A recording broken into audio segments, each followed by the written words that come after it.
इल्मी point number 4, यह भी बहुत क्रिटिकल मसला है, जेवरात की ज़कात का मसला।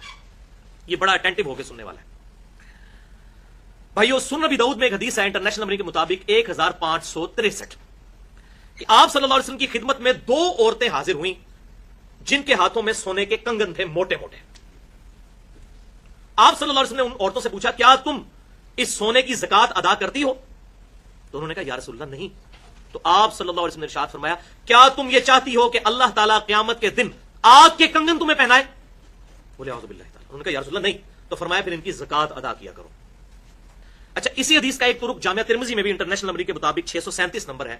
इमाम तिरमिज़ी रहमतुल्लाह ने यही हदीस लिखकर कहा, यह हदीस सही नहीं है, और फिर उन्होंने एक स्टेटमेंट दे दी कि ज़ेवरात की ज़कात के ऊपर जितनी हदीसें हैं वो ज़ईफ है। इस हदीस को भी उन्होंने ज़ईफ कहा, लेकिन इमाम तिरमिज़ी के पास जो सनद है वो वाकई ज़ईफ है। उसमें इब्न लहिया मुदल्लिस हैं और अन से रवायत कर रहे हैं, और मुदल्लिस की अन वाली रवायत समा की तसरीह के बगैर ज़ईफ होती है। लेकिन इमाम अबू दाऊद यही हदीस लेकर आए इंटरनेशनल नंबर के मुताबिक सुनन नबी दाऊद में 1563, तो वो हदीस सही सनद के साथ है, अल्हम्दुलिल्लाह। फिर इमाम तिरमिज़ी ने लिखा कि ज़ेवरात की ज़कात के बारे में इख्तलाफ है। जामिया तिरमिज़ी 637 नंबर हदीस के अंडर उन्होंने लिखा कि इमाम अहमद बिन हंबल और इमाम शाफी रहमतुल्लाह अलैह और बाकी आइम्मा भी ये कहते हैं कि ज़ेवरात के ऊपर ज़कात नहीं है, लेकिन इमाम अबू हनीफा रहमतुल्लाह अलैह और बाकी आइम्मा ज़ेवरात की ज़कात के कायल हैं, और मेरे नजदीक भी इमाम हनीफा रहमतुल्लाह अलैह का मौक़िफ़ मजबूत है इस हदीस की रोशनी में। बहरहाल, अब मैं लॉजिकली इसे डिस्कस करता हूं भाइयों कि यह हकीकत है कि इंडिया, पाकिस्तान और बांग्लादेश के कल्चर में औरतों के पास जो जेवरात होते हैं वो कंज की शक्ल में ही होते हैं।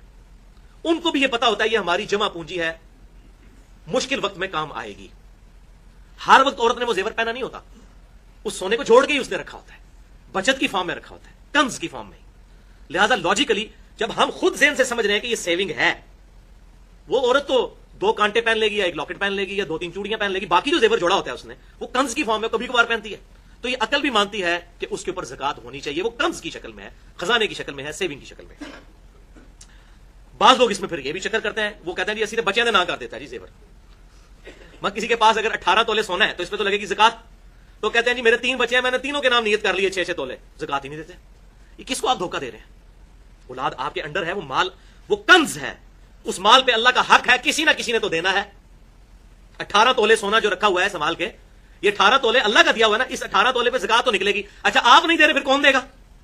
बच्चे भी नहीं दे रहे, वो नहीं दे रहे, वो कह रहे हैं 6 तोले है ना, 6-6 किया हुआ तीनों के नाम, 7.5 तोले की थ्रेशोल्ड पॉइंट तो क्रॉस नहीं हुआ, वो ये फिर बहाना बनाते हैं। तो ये बिल्कुल हिलाबाजी है। इस तरीके से माल किसी के हवाले करने से, सिर्फ नाम ले लेने से, बच्चों के, छोटे बच्चों के नाम कर लेने से ज़कात से जान नहीं छुड़ाई जा सकती।